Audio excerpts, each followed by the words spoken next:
রাজনীতির ময়দানে বিশ্বাসঘাতক নেতা শাহজাহান ওমর প্রভাব প্রতিপত্তি খাটিয়ে গড়েছেন সম্পদের পাহাড়। প্রশাসনে ফ্যাসিবাদের দোসররা শাস্তির আওতায় আসবে জানালেন প্রধান উপদেষ্টার বিশেষ সহকারী। এবং কড়া নাড়ছে শারদীয় দুর্গাপূজা, মণ্ডপগুলোতে প্রতিমা গড়ার কাজে ব্যস্ত কারিগররা।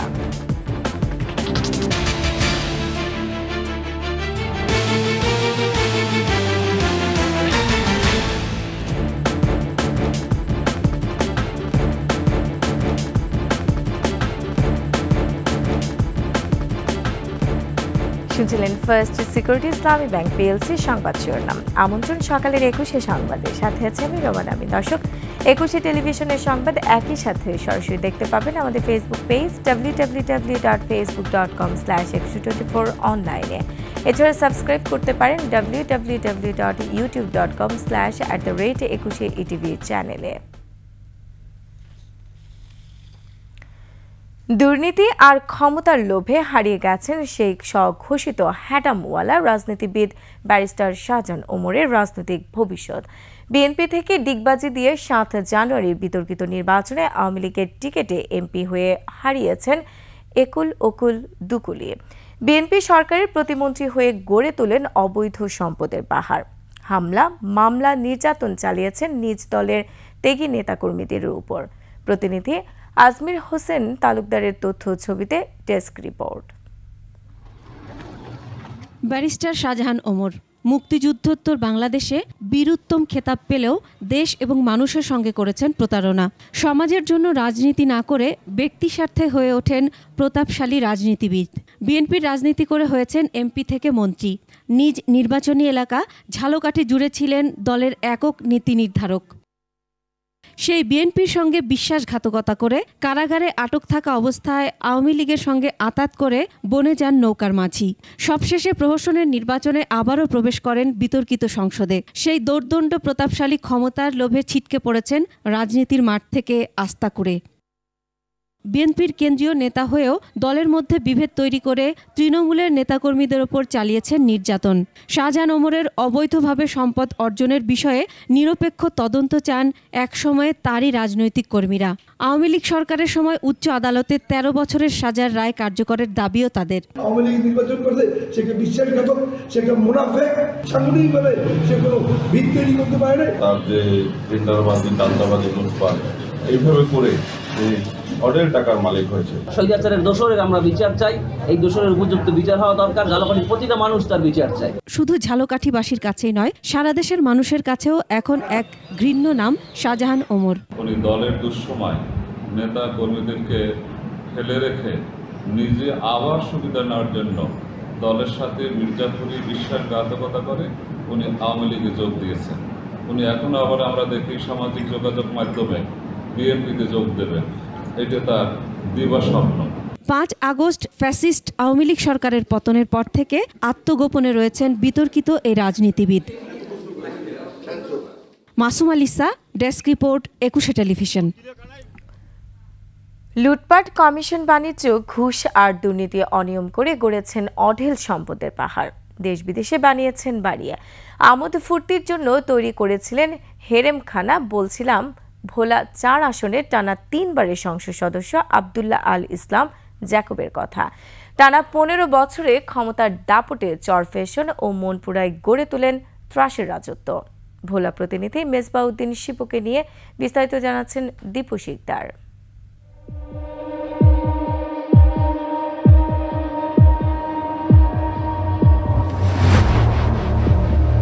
এই সুরম্য টাওয়ারটির নাম জ্যাকব টাওয়ার। সরকারি অর্থে ভোলা চরফ্যাশনে 20 কোটি টাকা ব্যয়ে তৈরি হলেও সাবেক এমপি আব্দুল্লাহ আল ইসলাম জ্যাকব নামকরণ করেছিলেন নিজের নামে, আর তা উদ্বোধন করিয়েছিলেন তখনকার রাষ্ট্রপতি আব্দুল হামিদকে দিয়ে। ভোলার রাজনীতিতে এক আলোচিত চরিত্র এই আব্দুল্লাহ আল ইসলাম জ্যাকব।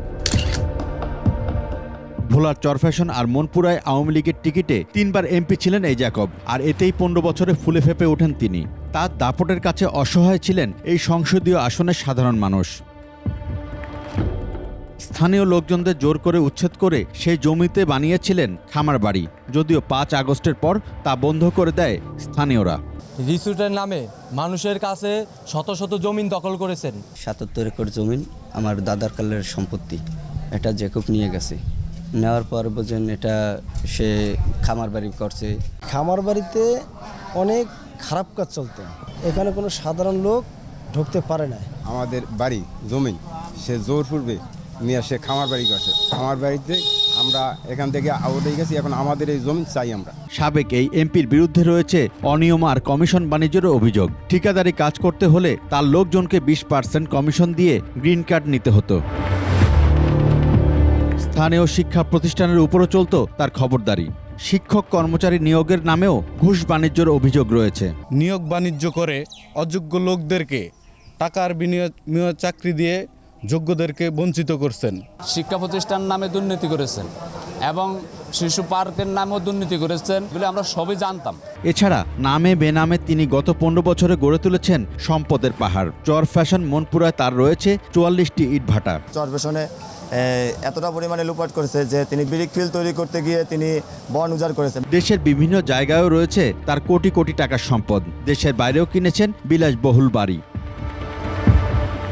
উন্নয়নের নামে জ্যাকব সাহেব হাজার হাজার কোটি টাকা আত্মসাৎ করেছে।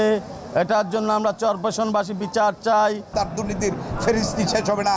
এই যে বেরিবাদ এবং এই যে ব্লকের নামে শত শত কোটি টাকা একনেক থেকে এনে তিনি আত্মসাৎ করেছেন। এমনকি খোদ নিজ দলে পদ দেবার নামেও বাণিজ্যের অভিযোগ রয়েছে জ্যাকবের বিরুদ্ধে।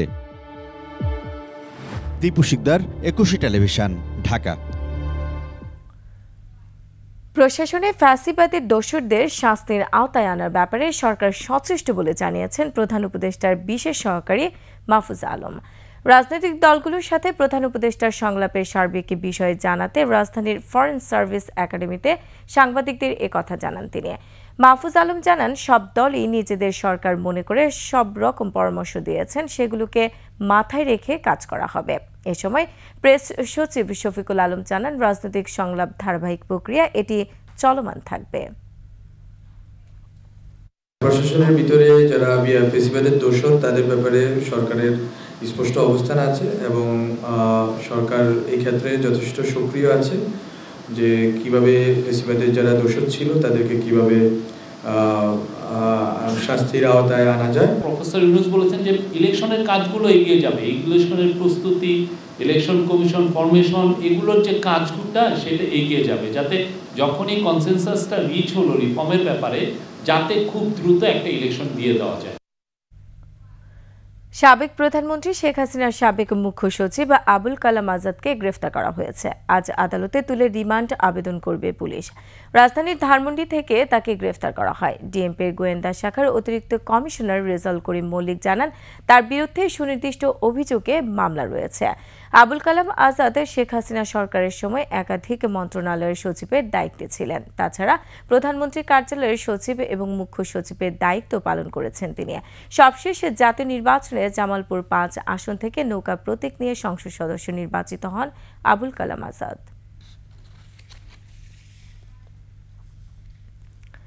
দরজায় কড়া নাড়ছে শারদীয় দুর্গাপূজা।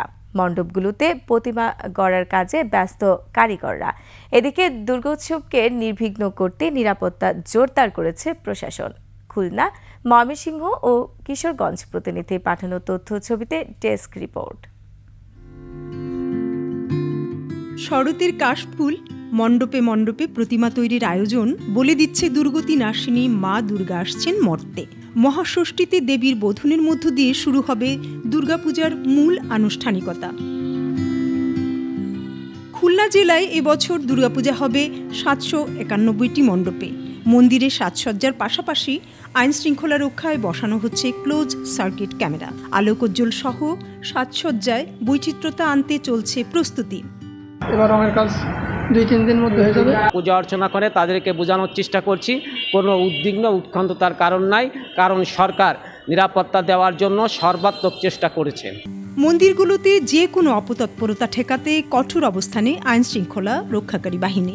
থানার ফোর্স প্লাস আমার পুলিশ লাইনের ফোর্স অফিসাররা সবাই খুব যত্নের সাথে খোঁজখবর রাখতেছে। ময়মনসিংহ জেলায় 693 মণ্ডপে চলছে পুজোর প্রস্তুতি। এবারের উৎসব নিয়ে কিছুটা শঙ্কা রয়েছে হিন্দু সম্প্রদায়ের মধ্যে। এই আশঙ্কার কথা উড়িয়ে দিয়ে পুলিশ কর্মকর্তা জানান, সার্বিক নিরাপত্তা ব্যবস্থা জোরদার করা হয়েছে। অত্যন্ত উৎসাহের সাথে এবং নিরাপদভাবে পূজার আয়োজনে আমরা যে যার অবস্থান থেকে ভূমিকা রাখতে পারি। কিশোরগঞ্জেও বেশিরভাগ মণ্ডপে রং তুলির আঁচড়ে ফুটে উঠছে দুর্গতি নাশিনী দুর্গার অবয়ব। সঙ্গে আছে লক্ষ্মী, সরস্বতী, কার্তিক ও গণেশের মূর্তিও। ভক্তদের আশা, শান্তির বার্তা নিয়ে আসবেন দেবী দুর্গা। এবার জেলায় 363টি মণ্ডপে দুর্গাপূজা হবে বলে জানিয়েছে প্রশাসন। সরকারের বিভিন্ন সময় যে নির্দেশনাগুলো আসছে সেগুলো বাস্তবায়নের জন্য আমরা নিরলসভাবে কাজ করে যাচ্ছি। প্রতিটি মণ্ডপে থাকবেন পুলিশ, আনসার ও গোয়েন্দা সংস্থার সদস্যদের পাশাপাশি স্বেচ্ছাসেবকরাও। প্রতিটা জায়গায় যাতে নিরাপত্তা 100% বিদ্যমান এবং নিশ্চিত নিরাপত্তা, এবং অফিসার ইনচার্জদেরকে বলা আছে কোথাও চুল পরিমাণ যাতে কোনো আমরা নিরাপত্তা ঘাটতি না পাই। শারদীয় দুর্গাপূজা হবে সর্বজনীন ও উৎসব মুখর, এমনই প্রত্যাশা সবার। Banushree Dolly, desk report, 21 television. সংবাদ এই পর্যায়ে নিচ্ছে বিরতি।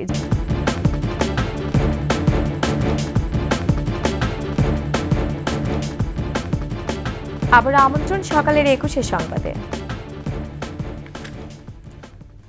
ঢাকার কেরানীগঞ্জের রুহিতপুর বাজারে গ্যাস সিলিন্ডার বিস্ফোরণে 3 জন মারা গেছে, আহত হয়েছে অন্তত 10 জন। গতরাতে এই দুর্ঘটনা ঘটে। স্থানীয়রা জানায়, রুহিতপুর বাজারে বিসমিল্লাহ হোটেল অ্যান্ড রেস্টুরেন্টের সামনে রাখা গ্যাস সিলিন্ডার নবাবগঞ্জগামী একটি কাভার্ড ভ্যানের ধাক্কায় বিস্ফোরিত হয়ে মুহূর্তেই আগুন ধরে যায়। এ সময় দোকান কর্মচারী ও কাস্টমার সহ 3 জন হোটেলের ভেতরে আটকা পড়ে। ফায়ার সার্ভিসের 2টি ইউনিট 1 ঘন্টার চেষ্টায় আগুন নিয়ন্ত্রণে আনে। হোটেল থেকে 3 জনের মরদেহ উদ্ধার করা হয়। আগুনে 2টি হোটেল ও একটি মুদি দোকান পুড়ে গেছে।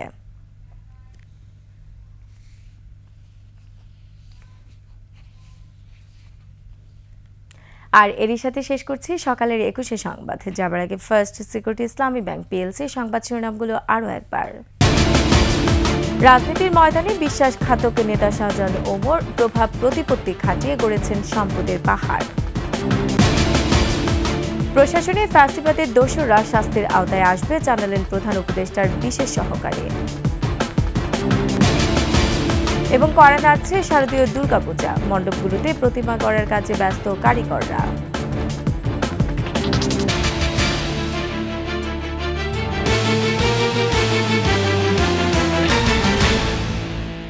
দর্শক, সর্বশেষ সংবাদ জানতে ডায়াল করুন 2021 নম্বরে, আর ভিজিট করুন 21tv.com এই ওয়েবসাইটে। ফেসবুকে ভিজিট করতে পারেন www.facebook.com/2124 অনলাইনে।